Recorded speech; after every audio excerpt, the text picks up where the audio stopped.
Marketing, one of my favorite things to talk about, why it's so vitally important to you and your business. You might be loving marketing like I do and helping people launch stuff, or you might absolutely hate it. Do you have a new book coming up and you just don't want to talk about it? And you're going to put out a notification that says, hey, I have a new book the day of with no pre planning? Not a good idea. But what do you do when you feel like you've been failed by outside agencies? That's why I'm excited to have Tyler on the show. Tyler Elliston. He's been a consultant for Google, DoorDash, Stitch, Sephora. He knows what he's talking about. We're going to be diving into all of these things and help you with your business right after we thank our sponsor. Every business needs a book, including yours. Visit freebusinessbookpublishingcourse.com today to learn the 7 steps to publish and promote your nonfiction lead and profit-generating business book in 8 weeks. Once again, that's freebusinessbookpublishingcourse.com.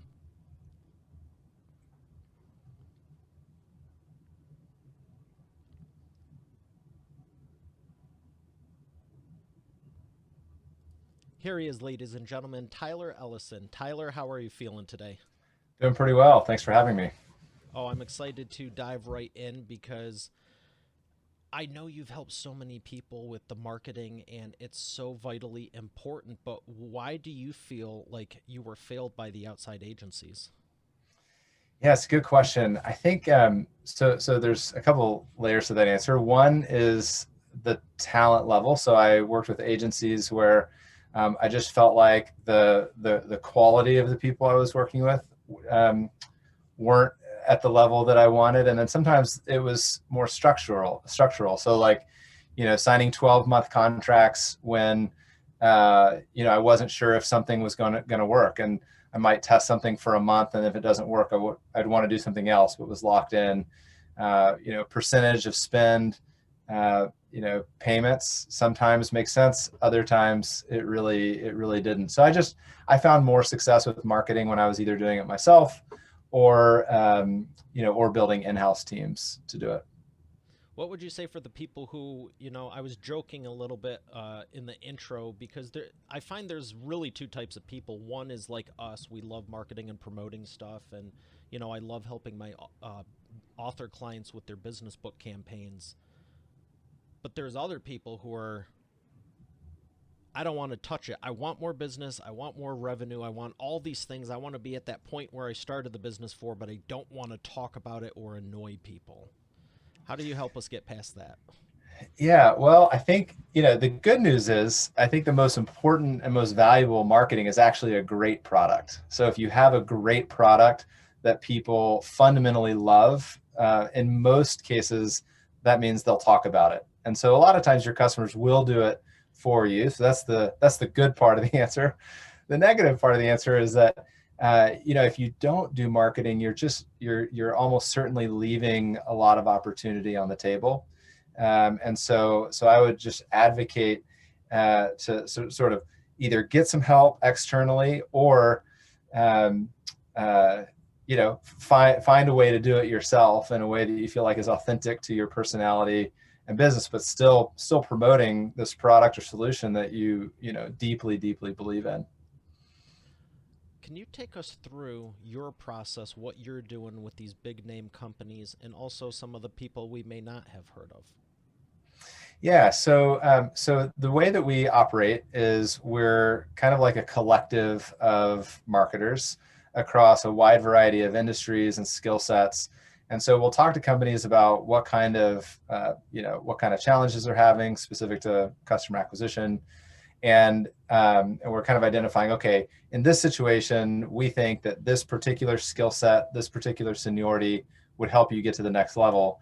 And then we're providing somebody from our collective that has that expertise. And so, sometimes the scope of those engagements is advertising on Facebook or Google. Sometimes it's advertising on podcasts. Sometimes it's email marketing to increase lifetime value.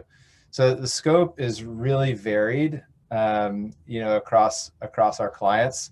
But the one consistent part is that we're solving a marketing a marketing problem, usually around acquiring customers, sometimes around lifetime value, and then we're sort of staffing it, with a very specialized person, that's gonna build a tailored solution rather than sort of applying a really generic playbook. When most people, would you say most of your clients are looking, you said a client acquisition, but would you say most of your clients are looking for increased sales, profit, or is it really anything else? Yeah, most of them, I would say, more than half of our clients are sort of backed by venture capital. They're kind of like trying to grow as fast as they can. And so usually it's around growth first.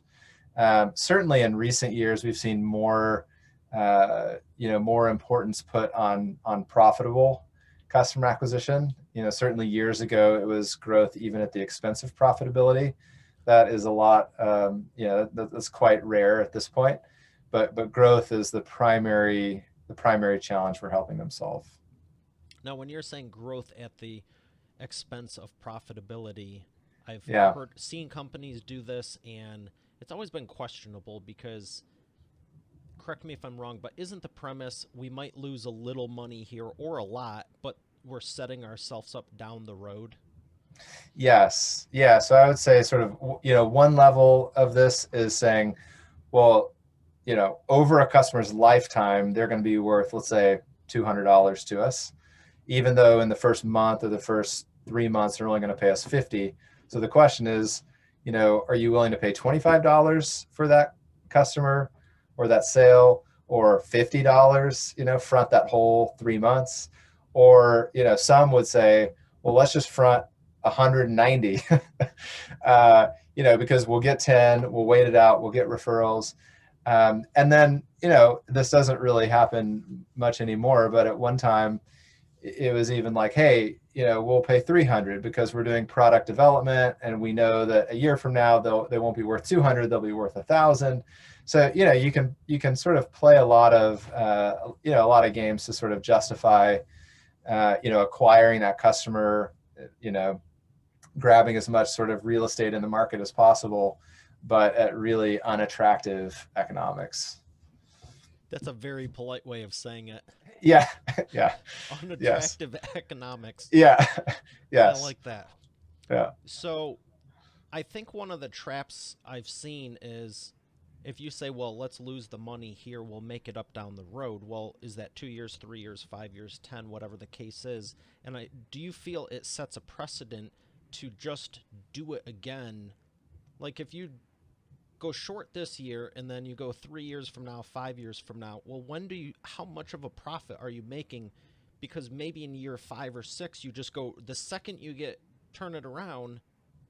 I kind of equate it to like the people who jump from a car lease to the next one to the next one. It's like, when do you get to enjoy the Yes. profitability or the free time where it goes, okay, it's higher here, it will go down, but if there's too short of a time period, you're just constantly going from it. I mean, you have to Yes. be economically viable Yes. every year, I would say.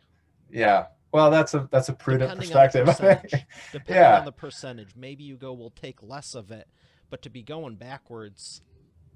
Yes.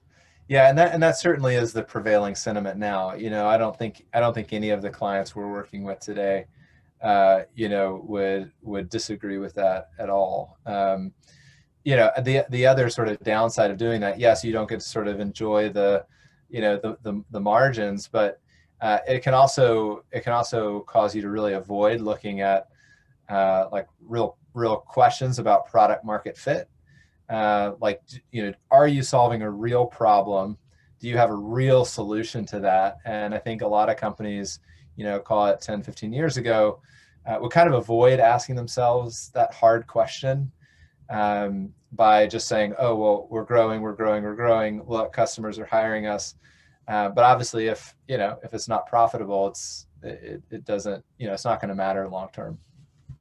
What's the first thing that you take someone through when they're coming on board with you, and how long are you traditionally working with them for? Yeah. So the first thing we're doing with them, once they hire us, really depends a lot on the scope. Usually, we're looking at what they've done in the past from a customer acquisition standpoint. So, assuming they're hiring us to, help them get more sales, we're looking at, you know, how they've executed their Facebook ads or Google ads or SEO. So we're starting with an audit typically, and then we're making recommendations. We're sort of identifying what's the gap between where they're at and what's best in class, and then sort of sequencing, okay, of these 10 things, these 10 steps that you need to take to get to best in class, here are the three that we think have the highest likelihood of getting you there most quickly. I think before we ever start working with them, we really are trying to evaluate that product market fit, because a lot of people, and I say this as somebody who's started a company that failed. This was my problem. I thought I had a marketing problem and that my product was great. In reality, I had a product problem. What I was actually selling was not, was not good enough. And we do sometimes see companies or individuals come to us and ask for marketing help. And, we kind of view it as an issue of integrity to say, well, look, based on what we're hearing, like, we really don't, we don't think this is a marketing problem. And so that's really the first step that we go through. Product problem? Yes. Yes. Some of those are uncomfortable, but honestly, we've had those kinds of conversations, and then 6 months, 12 months later, they'll come back and say, you were right. We tweaked this. Now does it make sense? We're like, yeah, now it makes sense. And that's so invaluable, and I'm glad you are doing it that way, because excuse me, had you not, they could go another 2, 3 years, 4 years, 5 years, maybe even longer, and just kept doing it the wrong way. Totally. And it's costing them. Yeah, a ton. And it sets us up for failure as their partner, right? It's very hard for marketing to look really good if the core product or the core solution is not strong. And so, we want to make sure we're set up for success. And so that's sort of a prerequisite for us as well. I want to ask you, how did you get into this? Why did you choose marketing, and what's the backstory behind all your success? That's a good question. I've always been an entrepreneur. I mean, I've, started a company in high school, started a company in college, just always entrepreneurial. Marketing in particular, I mentioned that I had a failed startup in my background. I started that company, did that for 2.5 years. It ended up failing. And at that point, I was kind of like, gosh, so who hires like a generalist that wants to do entrepreneurship? And so I felt like I needed to sort of pick a functional area to kind of hang my hat on. And so, I was like, okay, well, what have I most enjoyed? What do I think I'm good at?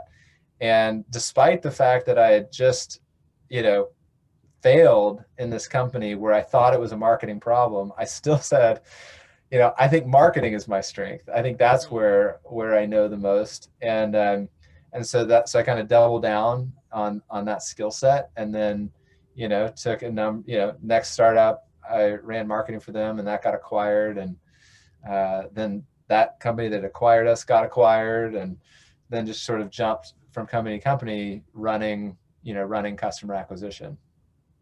So it really is your passion, and I love that you've found the positive despite the negative. Totally. Yeah. I mean, I think that, that failure was the best learning experience of my career, and ultimately has been sort of the seed for everything I'm doing now. Like our vision for Right Side Up is to help very expressly, people that are in that situation that I was in, right? The founder who has a customer acquisition problem and needs marketing help, and they need somebody to be honest enough with them to tell them if they think it's really a product problem instead of a marketing problem. That's exactly what I needed. So in a lot of ways, Right Side Up is kind of coming full circle and just building what I wish I had had, in that experience. What would you say to someone who is on the fence about trying something new that you've mentioned? You had mentioned some of the Facebook ads and different things like that. Out of all the things in the world of marketing, because I don't know about you, but it seems endless. What do you say to someone Yeah. who's fearful of doing it because they were slighted in the past? Let me Yeah. rephrase that. Not You know, slighted, I, they I got screwed in the past or burnt. yeah, I think so. A few thoughts on that. One, you know, the obviously the partner matters a lot. Who's helping you, who's shepherding you through it. I would always advocate to go find, even if it's not like, it's not self promotion, even if it's a friend who knows about it, or a coach, or somebody that has that kind of job at a company, and they can just give you unbiased recommendations or help to do that. I would always advocate for experimentation and keeping the stakes low. Facebook advertising, search advertising, for most businesses, you can get a read on if they're working for you, without a huge amount of spend. And so, I think I would always recommend trying it. If you have reason to believe that the problem was the execution rather than the channel, then keep giving it a go. That's not to suggest, if somebody feels like it was done well and it just didn't work, then by all means, try something different. Um, Otherwise you can spend a lot of money on Facebook and Google without seeing a lot of results. Yeah, no one wants to do that, but you do have to test it. I've told people for years you want to do Yes, at least a month, ideally 5 or 6 weeks of just, data. Get the data so you can make the most correct. educated decision and everything. And if you're not willing to invest what you're asking other people to invest in your product, figuring it out, maybe that's the problem. Yes. Yes, correct. And I would, and you talked about data sort of gathering exploration. I would double down on that. With the initial testing, it really is, the goal of that ought to be to understand what's possible. We see a lot of companies that, in the first 2 weeks, 3 weeks, the channel does not perform for them, and so they turn it off. But a lot of times it's about learning and optimizing and evolving the way that you're approaching the channel. So like paid search, for example, you might be bidding on 30 keywords. And so you might spend, I don't know, say $1,000 on these keywords. And at the end of that time period, it might be that 75% of the keywords don't work. And so when you look at the total spend and the total impact, it looks like it doesn't work. But when you drill into those 25% of the keywords that do work, those economics might really work. And if you just turn off the 75%, then you've got something that's really working for you. So a lot of times it's just about that sort of pruning of either audiences or keywords, whatever it may be for that particular channel. That's a great point because you might not be one size fits all, but even if five of them are popping, throw all the money at those five. Yes, exactly. So Exactly. And that speaking of, and that is exactly what we go ahead. oh, please go ahead. Well, I was gonna say that's exactly the kind of thing we talk about with ongoing optimization of channels. It rarely is performing well when you first start doing it. So here's the magic question: how do you if you want to quit in weeks 2 or 3, and maybe you need to get to the tipping point in week 4.5? You don't want to come up too short, but how do you discern? Okay, it really isn't working. I need to try something drastically different versus, in weeks 4, 5, 6, 7, 8, maybe even 9 or 10. How do you discern, should I go further, or I'm already going further? How much further to figure it out? When do you know it's not working at all? 2 months, 3 months? maybe 3 weeks and you're just Yeah, throwing a lot of money at it, nothing's clicking, or that is the magic question. And you know, uh, there's sort of a straightforward answer to that and a complicated one. The straightforward answer is, if you're looking for a cost per order, let's say, of $10, uh, and you spend $100 and you get no sales, that's probably evidence enough that it's not going to work. The likelihood that it will work and you just got an unlucky first like 10 shots at it, is very, very low. On the other hand, if you're call it within 50% of where you want to be, if you want to be at $10 and you're at $20, something like that, that's at that point I would say, okay, let's keep testing. There's so many different inputs that you can use in most digital channels, like with Facebook. It's like, okay, well, maybe we keep going, but maybe we test new creative, or if it's paid search, it's like, okay, maybe we keep going, but maybe we turn off these keywords and turn on those keywords. And so, if you're getting some response, it's just not good enough, then I would typically recommend, changing some of the variables. If it's not working at all, then, I'd turn it off. so after you've changed the variables, if you do another week or two and it's like, okay, I've done everything I can short of getting help with it, don't go spend tens of thousands of dollars. Just, oh, maybe it's, you know, chain, book publishing versus book publishers. I see people that just add an Yeah. S onto every keyword they have. It's like your ad might be trash. Yeah. Switch, like you Right. said, switch the creative, or maybe the audience. You could be, it Yes. could be a great ad, great copy, great everything, wrong audience. Yes. Exactly. Exactly. So yeah, I mean, you can keep churning through the variables. I would say that it's rare that we see it's rare that we see companies spend more than, call it, $10,000 without like real signal that a channel can work for them. So certainly to anyone out there, I would treat that as a general cap. That's the litmus test. If nothing is working, yeah, I mean, there are certainly exceptions. Sometimes like in a B2B context, if a client is worth, $5,000 to you because it's like a mid-market company or an enterprise company, you might need to pay $300 per lead. In which case, certainly in that environment, 10K would, it'll only get you what, 20, 30 leads. So that might not be enough. But for most, business to consumer contexts where you're selling something that's not incredibly expensive, usually $10,000 is a reasonable test budget for a channel. Now I'm gonna dig even deeper, just like we do with the data.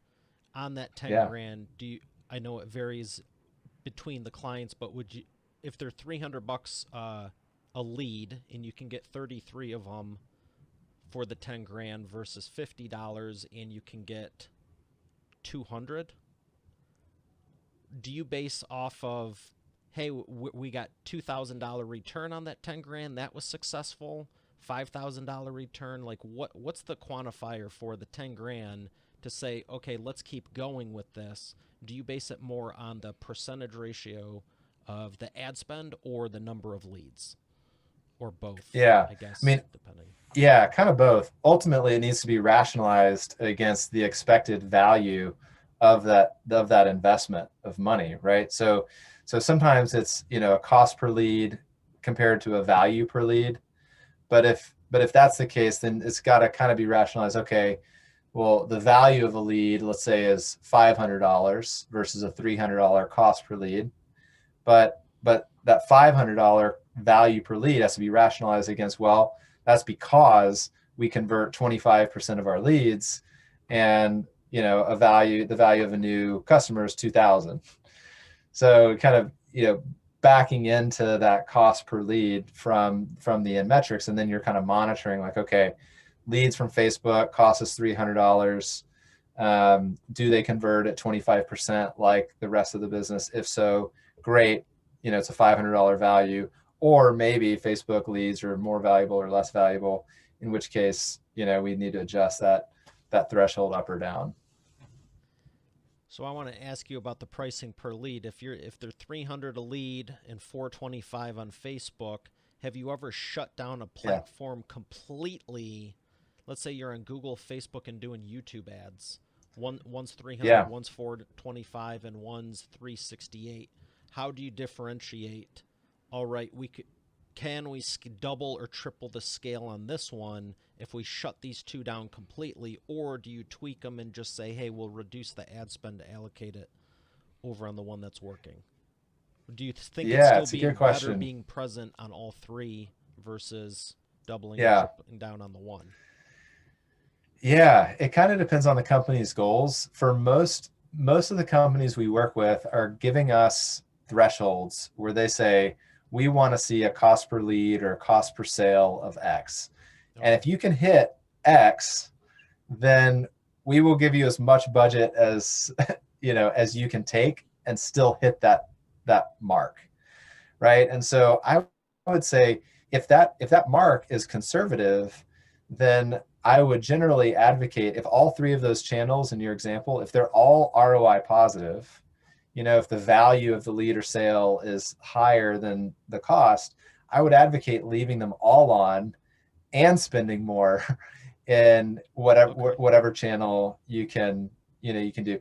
Obviously, if that threshold is too aggressive, or it's not clearly profitable, So if then one of then those yeah, was then 200 in the example, actually that would be better for mhm, the cost per lead, but other way, if it was 7 or 800, maybe that's when you go, let's kill it. exactly, Okay. exactly, yeah, Yeah, exactly, it's been an interesting debate because when they're close like that, it's like, you know, you almost wish they were 7 or 8 because then you could, yes, allocate everything to one, but when it's you also have the distribution, hey, there's eyes on all three. There's even more than that, but that's yes, a great answer and a great way to think about it, because it is best being on all of them, but you don't want to be losing money just to be on it. right, exactly. The other thing that we found useful is, we'll call it we'll call it spike testing, where we want to know how much more could we spend in this channel without compromising that cost per order or cost per sale, and that can really inform how we prioritize one channel versus another. Like maybe there's one channel that's $400 per order, another one is 350. So you say, oh well, the one that's 350 is slightly better. But if we do spike testing and the one that's 400, we could 5x budget and it would Mm-hmm. still be $400. The other one, the minute we try to increase budget, it goes from 350 to 700. That suggests to us like, hey, let's really invest in that channel that's 400, because there's so much headroom to grow. Well, you clearly know what you're talking about with this, and I want to ask you, with all the companies you've helped, who's your biggest transformation story? It's a good question. I'll answer that anonymously to avoid NDA problems. But there was one company of a financial services company that they were trying to figure out performance marketing, paid channels, Facebook, Google. We started spending about $10,000 a month. We got that to be profitable for them. So they were putting in 10,000, getting more in it wasn't like first order, but it was near term value. And they came back and asked us to start spending over $1 million a month, effective immediately. And we kind of were like, well, that's pretty aggressive. You sure you want us to do that? And they said, yep. And we did it, and about a month later, we were spending, I think it was on a run rate of 1.2, $1.3 million. It was, that customer acquisition cost had increased slightly, but still profitable for them. And that was one of those moments where I just thought, man, I cannot believe we just did that. That was incredible. And so that kind of sticks out as probably our biggest win that was really hard and audacious. Yeah, that's a pretty big jump. Now, did you maintain that? Yes. Did they ask you to bump it up again after? So no, so it stayed constant for a while, and then we strategically reduced it, not because of the acquisition cost or the performance, but for other business reasons. So in that particular case, it did not take another step function up, which I mean, yeah. you'd think if they want to grow, they wouldn't slouch at 1 million a month on ads. Yeah, it's lots of different factors in that case. Well, that's inspiring. I mean, I know there's companies out there that do it and more, but I know that's not the norm. Correct. Yeah. Yeah. It's much more common. We see companies, they're either launching ads for the first time and trying to figure out how to spend 25K a month profitably, or they're spending 25K a month profitably and they're like, every time we try to spend 50, we can't get it there. Can you help us get it there? You So know, what contributes to that when you have it successful at one point, but then you go to increase the ad spend and again scale up the profits and leads and everything? What triggers it to not be as successful? I mean, if all things considered, copy, creative, audience you're targeting and everything, and you dialed it in and spent months doing it. yeah. Yeah, I would say audience is probably the biggest. So a lot of times, you'll target a specific audience that'll have a certain ceiling, and you can kind of, as long as you're hitting that audience, the economics are good. Economics being the cost per order, but at some point, you just can't hit that audience anymore because they're already seeing the ads, and so then in order to grow, you've got to find another audience. And when you're going from 25K a month to 100K a month, the audience has to be quite a bit larger. And Four so times bigger. yeah, exactly. And so you just kind of you need to find additional audiences, and the new audiences you need to find get bigger and bigger. And you kind of lose some of the creative learnings, like maybe the creative really worked for that first audience, but the creative Hmm. is really different for the next audience. So it kind of, every audience that you sort of saturate, you have to graduate out of it to more audiences, and really kind of redo all of that experimentation around creative and funnel, and you know really every factor of the advertising. Yeah, because every audience has a finite size. It might be smaller or bigger, but at some point you're gonna be penetrating most of them, and the only other option really is to increase the frequency. But like you said, you don't want to burn them Yes, out. yes, What's the exactly. longest you think you should be pushing an audience before you give them a break and then maybe retool it and come back or try the same thing? Yeah, so ideally that question could be answered in the context of a platform that gives you like a click-through rate, for example. How many people are seeing the ad and clicking on it. So in Facebook, for example, you can see over time your click-through rate decline as an audience gets saturated. And so a lot of times it's not necessarily the duration in days or weeks, it's the impression frequency. Hmm. And you'll see that, oh, now people have seen it 4 times on average, 5 times on average, 6 times on average, and you'll see the click-through rate go down. And that's a sign that, okay, we need to refresh our creative, put something else in front of them, and ultimately, you know, look at other audiences, because at some point those creative refreshes become less effective. Excellent. Well, I appreciate everything you're sharing. It's been very informative. I have one more question for this part with you, Yeah. and it is the wheel of whatever. And we're going to see what question you actually get. Okay.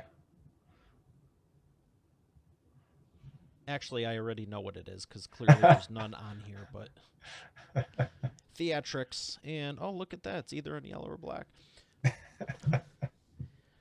What do you like to do when you're not helping what do you do outside of business that you enjoy to do when you're not helping companies? Yeah, it's a good question. So I love long distance running. though I'm recovering from injuries, and I'm perhaps hopelessly trying to get good at electric guitar. So yeah. So when I have time, I'm doing like, nightly lessons online in electric guitar. Excellent. Very fun. All right, we're going to thank the sponsor and come back for the Imperfect Action Round. You've heard me say every business needs a book, including yours. And it's true. And that's why you should visit freebusinessbookpublishingcourse.com today to learn the 7 steps to publish and promote your nonfiction lead and profit-generating business book in 8 weeks. But you know what?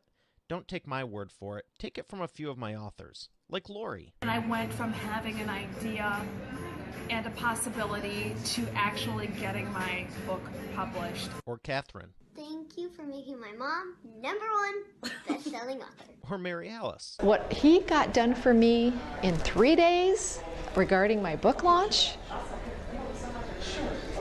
unmanageable. John Cody. I've worked with Mario over the phone and online, and he's been very helpful in getting me where I needed to go with promoting my books. Rocio. There's no way in the world I would have been able to do this with somebody else. Again, I've attempted it in the past. It didn't serve me. As a matter of fact, I ended up more frustrated than anything. So this has been a very seamless process. Adele. If you're looking for an amazing business coach, I highly recommend Mario Ficini. Or Bill Benner. I can't make a higher recommendation than to work with Mario Ficini. He has been great for me, and right now, I won't work with anybody else except for Mario. Hey, their words, not mine. Visit freebusinessbookpublishingcourse.com to get started now, and I look forward to hearing your transformation as the next video success story. Once again, that's freebusinessbookpublishingcourse.com. And we are back with the Imperfect Action Round. Tyler, are you ready to take imperfect action? I'm ready. Got 3 questions for you, 60-second or less answers. The first one is, what is the fastest path to the profits? Well, I talked about it a little bit earlier, but I think solving a real problem is sort of the first prerequisite to that. So I would stick with that. Very good. Number 2, what is the biggest problem you see your prospects making and the fastest way for them to fix it? Well, I don't want to be a broken record here, but I kind of feel like referencing my former self of looking at a product problem and thinking it's a marketing problem. So, that is one of the biggest problems we see. I feel like that's a little bit of a cop-out because I just answered that. So, maybe a second answer to that biggest problem we see is not accurately calculating the cost per action and the value of that action. So sort of an analytics problem. Number 3, what is the best way to maximize customer lifetime value? Yeah, so there, beyond having a great product, I won't say that one again. I think I would say engagement, staying top of mind, whether that's through personal connection, email, SMS. Once you're sort of in somebody's mind as providing a great solution, product, service, whatever it may be, just reminding them that you're there. Very good. What books would you recommend to expert authority world? That's a good question.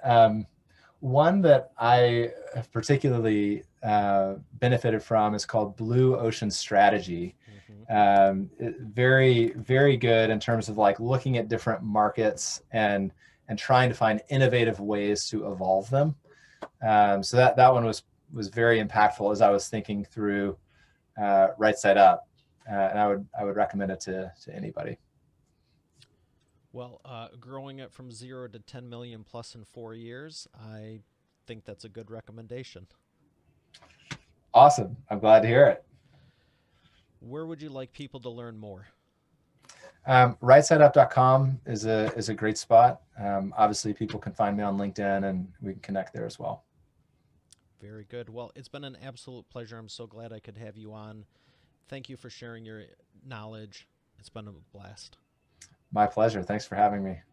All right, Expert Authority World. We have another great episode here today. I'll see you tomorrow. Have a great day, and God bless.